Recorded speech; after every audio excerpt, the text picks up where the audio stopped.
ఇక్కడికి రాష్ట్ర అధ్యక్షులు గారు నందిగామకు వచ్చారు, ఒక ప్రోగ్రాం జరిపారు.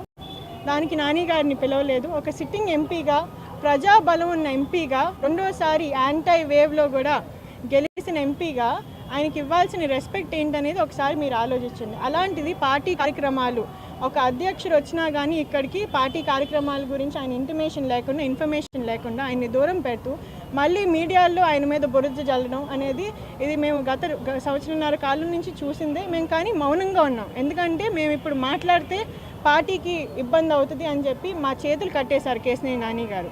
కానీ ఈరోజు అధిష్టానమే మమ్మల్ని వద్దనుకుంటున్నారు, చంద్రబాబు నాయుడు గారే మమ్మల్ని వద్దనుకుంటున్నారు. కాబట్టి ఇంకా కంటిన్యూ అయ్యి ఏంటి ఉపయోగం అనేది మాకు కూడా అనిపిస్తుంది.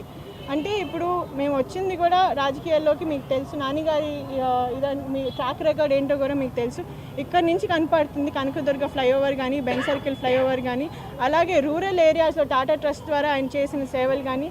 ఇదివరకు తిరువూరు నుంచి ఇక్కడ విజయవాడకి రావడానికి 3 గంటలు పట్టేది, ఇప్పుడు ఎంత సమయం పడుతుంది మీకు అందరికీ కూడా తెలుసు. నేను ఇవన్నీ కొత్తగా చెప్పక్కర్లేదు. ఆయన హీఈస్ అ ప్రూవెన్ లీడర్. అలాంటి వాళ్ళని డిస్టర్బ్ చేసి అవమానపరిచి అయినా కానీ కంటిన్యూ అవ్వాలి పార్టీలో అంటే అది ఇట్స్ వెరీ అన్రీజనబుల్ అండి. ఆయనకు కూడా సెల్ఫ్ రెస్పెక్ట్ ఉంటుంది. అది లూజ్ చేసుకుని ఆయన పని చేయాలి అంటే చాలా కష్టం. అండ్ ఇంకోటి ఏంటంటే కొత్త వాళ్ళని తీసుకురావాలి, ఆస్పిరెంట్స్ని తీసుకురావాలి అనుకోవడం పర్వాలేదు, ఇట్స్ నైస్ థింగ్. కానీ చుట్టుపక్కల 4 ఎంపీ కాన్స్టిట్యున్సీల్లో మనకి తెలుగుదేశం పార్టీ క్యాండిడేట్ లేరు. రాజమండ్రిలో క్యాండిడేట్ లేరు, ఏలూరులో క్యాండిడేట్ లేదు, గుంటూరులో గల్లా జయదేవ్ గారు కంటెస్ట్ చేయట్లేదు, నరసరావుపేటలో క్యాండిడేట్ లేరు. మరి ఇవన్నీ కూడా వదిలేసి విజయవాడను ఒక్క కాన్స్టిట్యున్సీని ఎందుకు డిస్టర్బ్ చేద్దాం అనే ఒక ఆలోచన పెట్టుకున్నారు. ఇది మీరు ఎవరైతే ఈ డెసిజన్ తీసుకున్నారో వాళ్ళని అడగాలి.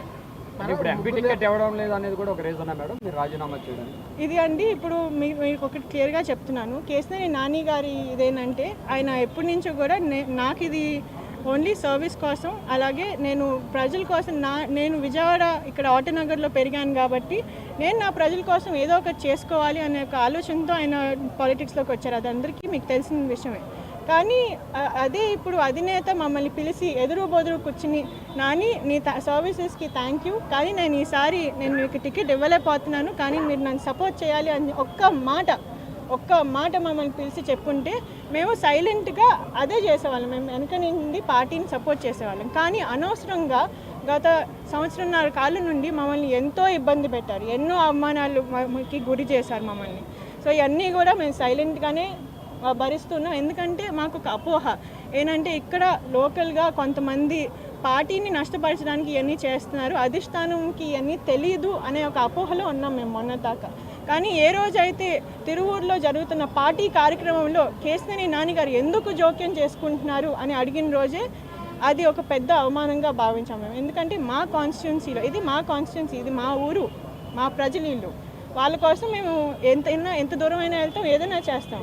అలాంటి ఒక ఊరిలో మమ్మల్ని ఎందుకు వచ్చారు, ఎందుకు చేస్తున్నారు అని అడిగే హక్కు ఎవరికుందండి? How can you tell us to stay away from party programs? మేము ఒక leader, he is a party leader, he is a second time MP, ప్రజాబలం అయిన ఎంపీ. ఆయన్ని పార్టీ కార్యక్రమాల నుంచి దూరంగా ఎందుకు ఉండమన్నారు? పార్టీ ఇక్కడ కార్యక్రమాలు చేస్తే ఒక రాష్ట్ర అధ్యక్షుడు ఇక్కడికి వస్తే ఆయన ఎందుకు పిలవలేదు, ఆయనకి ఎందుకు ఇన్ఫర్మేషన్ లేదు? ఇవన్నీ కూడా ఆన్సర్ చేయాలి. మీకు తెలుసండి, అది నేను స్వయంగా చెప్పక్కర్లేదు, విజయవాడ ప్రజలందరికీ కూడా తెలుసు. ఇక్కడ నాతో పాటు కంటెస్ట్ చేసిన క్యాండిడేట్స్ అందరూ కూడా ఉన్నారు. వాళ్ళు ఎంత నష్టపోయారో వాళ్ళందరికీ తెలుసు. నిజంగా ఆస్తులు అమ్ముకుని మరీ పార్టీ కోసం నిలబడ్డారు వీళ్ళందరూ కూడా.